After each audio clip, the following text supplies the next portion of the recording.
ஒரு கலை உலகத்தில் நல்லா சினிமாவில் வந்து ஒருதலை ராகம் படத்தில்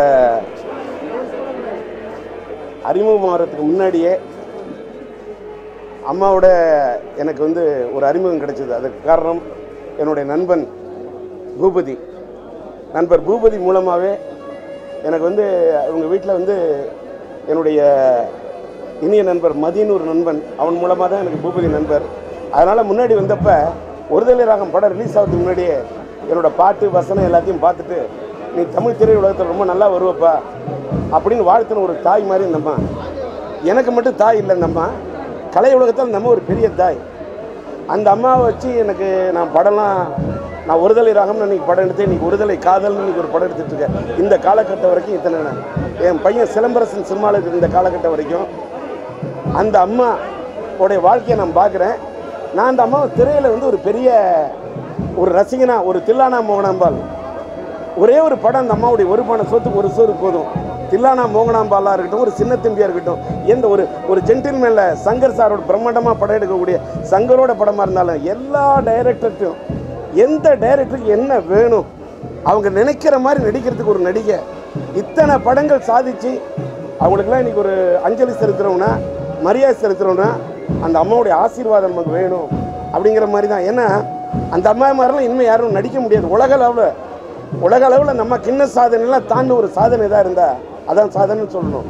ஏன்னு கேட்டால் என்னுடைய பார்வையில் அந்த அம்மாவை பொறுத்த வரைக்கும் ஒரு சேலை கட்டிய நடிகர் திலகம் சிவாஜி கணேசன். நடிப்பின் இமயம் சிவாஜி கணேசன் வந்து அவரால் நடிக்காத பாத்திரமே இல்லை. அதை மாதிரி எல்லா கதாபாத்திரத்திலையும் நடித்த ஒரே ஆர்டிஸ்ட். அந்த அம்மாவோட பேரில் மனோரமான்னு வச்சாங்க. ஒன்று தெரியுமா? சினிமான்னு சொன்னால் சினிரமா, சினிமாவோட கடைசி எழுத்து மா, சினிரமா அம்மா, மனோரமா அம்மா. அம்மா இல்லாமல் உலகமே இல்லை. ஆன்னு குழந்தை கத்துனா கூட முடிக்கிறது மான்னு தான் கத்தும். அப்படி ஒரு அம்மா படைச்சவன் பிரம்மான்னு சொல்கிறான், அவனு கூட மா தான்.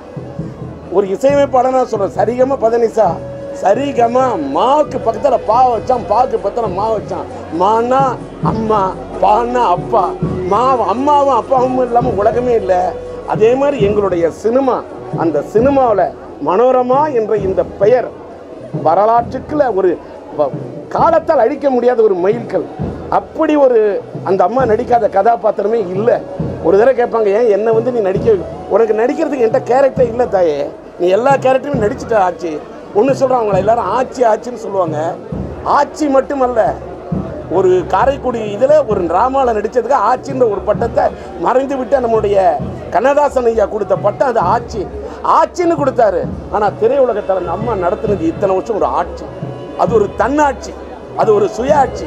அந்த அம்மா இந்த கலை உலகத்தில் தனக்குன்னு ஒரு குறுநிலத்தை ஏற்படுத்திக்கிட்டு அந்த குறுநிலத்தில் அந்த அம்மா நடத்தியது ஒரு ஆட்சி. ஆமாம், அந்த அம்மா ஒரு கலை உலக தாரகு. இத்தனை ஆண்டுகளாக இந்த கலை உலகத்தில் அவர் எடுத்து வைத்திருந்தது இந்த கலை தனக்கென்று ஒரு குத்தகை. முடிந்து விட்டது குத்தகை. வானுலகத்தில் யமலோகன் நாடகத்துக்கு அவர் பார்க்க சென்று விட்டார் ஒத்திகை. இதை தவிர எனக்கு வார்த்தை தெரியல. ஏன்னு கேட்டால் நடிகர் சங்கத்துடைய சரத்குமார் கூட பேட்டியை பார்க்குறேன். நடிகர் சங்கத்துடைய கூட்டம் நடக்குது, அதில் கலந்துக்கணும், நீங்கள் வாங்கன்னு கூப்பிட்டேன்னு சொன்னேன். அவர்கிட்ட அந்த அம்மாட்ட எல்லாரும் வாக்கு சேகரிக்கிறதுக்கு வரணும்னு நினைச்சாங்க. ஆனால் வாக்கு சேகரிக்க நினைச்சது மனிதர்கள் நினைக்கிறான். ஆனால் இறைவன் அந்த அம்மாவுக்கு வாக்கரிசி சேகரிக்கக்கூடிய நிலைக்கு இன்னைக்கு உருவாக்குவான்னு நான் கற்பனை கூட பண்ணலை. ஏன்னா மனிதன் பிறந்தால் ஒரு நாள் இறந்து தான் ஆக வேண்டும். எத்தனையோ மனிதன் பிறக்கிறான், இறந்து விடுறான். ஆனால் சில பேரை மட்டும் மறக்கவே முடியாது.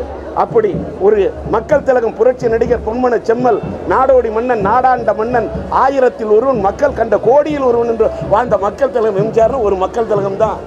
நடிப்பின் இமயம் நடிகர் திலகம் சிவாஜி கணேசன்னா சிம்ம குரலோன் அப்படின்னா அந்த குரலில் பேசுறதுக்கு ஒரு நடிகர்னா ஒரு நடிகர் திலகம் சிவாஜி கணேசன் தான். அது மாதிரி நடிகர் திலகம் சாவித்திரினா ஒரு சாவித்திரி தான். ஒரு பத்மினி அம்மான நாட்டிய பேரொழி பத்மினா அந்த அபிநயம் பேசக்கூடிய நாட்டிய பேரொழினா அவங்க தான். அது மாதிரி ஒரு நகைச்சுவையில் ஒரு நாகேஷ் அவரை மாதிரி ஒரு வர்சடைல் ஜீனியஸை பார்க்க முடியாது. அந்த நாகேஷோட போட்டி நடித்த ஒரே நாகேஷ் தூக்கி சாப்பிட்டுவார்னு சொல்லுவாங்க. அந்த நாகேஷே தூக்கி சாப்பிடக்கூடிய ஒரே நகைச்சுவை நடிகை மனோரமா மாத்திரமே என்பதை நாகேஷ் அவர்களே சொல்லியிருக்காருன்னா, அப்படிப்பட்ட மனோரமா அவர் மறைந்து விட்டார் என்று சொன்னால் நினைச்சே பார்க்க முடியல. ஏன்னு கேட்டாக்க ஒன்றே ஒன்று மட்டும், அந்த அம்மா ஒரு ஆன்மா என்பது ஒரு நாள் ஓய்வு எடுக்கும். ஓய்வு எடுப்பது மட்டும்தான் ஆன்மா. இன்னைக்கு செகண்ட் சண்டே. இன்னைக்கு ஏன் தெரியுமா, நடிகர் சங்கத்தில் கூட அவங்க ஆதரவு கூட்டம் வச்சாங்க. செகண்ட் சண்டேன்னு சொன்னால் நடிகர்களுக்கு அன்னைக்கு ஷூட்டிங் இருக்காது, படப்பிடிப்பு இருக்காது, ஓய்வா இருப்பாங்கன்னு. இன்னைக்கு கூட இன்னைக்கு செகண்ட் சண்டாவே இல்லாமல் இருந்திருந்தா அந்த ஆன்மா எடுத்திருக்காது ஓய்வு. இன்னைக்கு 2வது ஞாயிற்றுக்கிழமை என்று சொன்னால் எங்களுடைய திரையுலகத்தில் அது விடுமுறை நாள். அந்த விடுமுறை நாள் என்பதனால் மட்டும்தான் இன்னைக்கு செகண்ட் சண்டே ராஜா நான் கொஞ்சம் நல்லா தூங்கிக்கிறேன்டா அப்படின்னு பூபதிட்ட அந்த அம்மா சொல்லி பல நாள் கேட்டிருக்க. இன்னைக்கு அந்த அம்மா தூங்க தான் போனாங்கன்னு நினைக்கிறேன். ஆனால் தூங்க சென்றிருக்கிறார், உறங்க சென்றிருக்கிறார். ஆனால் என்னை பொறுத்தவரையில் ரொம்ப அந்த அம்மா சாதிக்கிறதையும் சாதிச்சுட்டாங்க. அந்த அம்மாவை ஆண்டன் சோதிக்க வேண்டியதையும் சோதிச்சுட்டான். இனிமேலுக்கு அந்த அம்மா சாதிக்கிறதுக்கு ஒன்றும் இல்லை, அந்த அம்மாவை இறைவன் சோதிக்கிறதுக்கு ஒன்றும் இல்லை. அதனால தான் கடைசியாக அந்த அம்மா ரொம்ப கஷ்டப்பட்டாங்க. இறைவன் அந்த அம்மா மீது, அந்த ஆன்மா மீது காட்டிய இரக்கம், அதனால் தான் கொண்டு விட்டார் மீளா உறக்கம் என்று மட்டுமே கருதுனேன். அந்த அம்மாவோட ஆத்மா சாந்தி அடைய என் சார்பாகவும், என் மகன் எஸ்டிஆர் சார்பாகவும், என் இல்லத்தின் சார்பாகவும், எங்களுடைய லட்சிய திராவிட முன்னேற்ற கழகத்தின் சார்பாக அவங்களுடைய ஆத்மா சாந்தி அடையணும் அன்று எல்லாம் வல்ல இறைவனை பிரார்த்தனை பண்ணுறேன். Praise the Lord. இன்ஷா அல்லாஹ் அவங்களுடைய ஆத்மா சாந்தி அடையணும். ஸ்ரீராம ஜெயம். என்னை பொறுத்தவரையில் அவருடைய குடும்பத்துக்கு ஆழ்ந்த இரங்கலை தெரிவித்துக் கொள்கிறேன். கடவுள் எல்லாரையும் படைக்கும்போது, கடவுள் படைப்பு ஏதோ ஒரு காரணத்துக்காக எல்லாரையும் படைப்பாங்க. மனோரமாவை படைச்சது காரணம் என்னென்னா, பெண்கள் கூட சாதிக்க முடியும், பெண்கள் கூட காமெடி பண்ண முடியும், பெண்கள் கூட 1100 படத்துக்கு மேலே நடிக்க முடியும் அப்படின்னு சாதிக்கணுன்றதுக்காக அவங்கள படைச்சிருக்கிற மாதிரி இருக்குது என்னை பொறுத்த வரைக்கும். ஸோ அந்த அம்மாவை பார்த்து தான் கோவிசர்லம்மாலாம் என்கிட்ட பேசும்போது சொல்லுவாங்க, மனோரமாலாம் ரொம்ப இன்ஸ்பிரேஷன் எனக்கு. இப்போ வர புது நடிகர்கள்லாம் கூட மனோரமாவை இன்ஸ்பிரேஷனாக எடுத்து பண்ணுறாங்க. ஸோ கடவுள் கொடுத்த வேலையை இங்கே ஆணவம் இல்லாமல், ஆடம்பரம் இல்லாமல் அமைதியாக பண்ணிவிட்டு இப்போ அமைதியாக படுத்துட்ருக்காங்க. பார்க்கும்போது மனசுக்கு ரொம்ப சங்கடமாக இருக்குது. ஒரு சிலர் கடவுள் படைக்கிறது நோக்கத்தை விட்டுட்டு வசதி வாய்ப்புகள் வரும்போது வேறு வழி திரும்பிடுவாங்க. இந்த அம்மா சாகர வரைக்கும் கூட, இப்போது பத்திரிகையாளருடைய பாராட்டு விழா ஒன்று நடந்தது.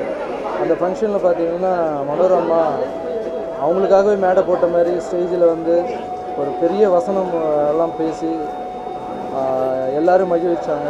ஸோ அவங்க சாகிறதுக்கு ஒரு வாரத்துக்கு முன்னாடி கூட மேடையில் அந்த கிளாப் சத்தத்தை கேட்டுட்டு தான் இப்போது அங்கே பேசும்போது அம்மா சொன்னாங்க, இந்த இடத்துலையே உயிரை விட்டால் கூட நான் இப்போ சந்தோஷமாக இருப்பேன்னு. ஒருவேளை பெரியவங்களுக்கு தெரியும்னு சொல்லுவாங்க, அவங்க உயிர் பிரியறதுக்கு பிஃபோராகவே தெரியும்னு சொல்லுவாங்க. அம்மாவுக்கு அன்றைக்கி ஏதோ தெரிஞ்சிருக்கு போல் அந்த வார்த்தை விட்டுறாங்க. அந்த ஃபங்க்ஷனில் நானும் இருந்தேன், கமல் சார்லாம் இருந்தாங்க. ஸோ நான் ராகவேந்திர சுவாமியை நம்புறதால அம்மாவுடைய ஆத்மா ராகவேந்திர சுவாமி சாந்தி அடைய நான் வடகிற ராகவேந்திர சுவாமி வேண்டியிருக்கிறேன். தேங்க்யூ.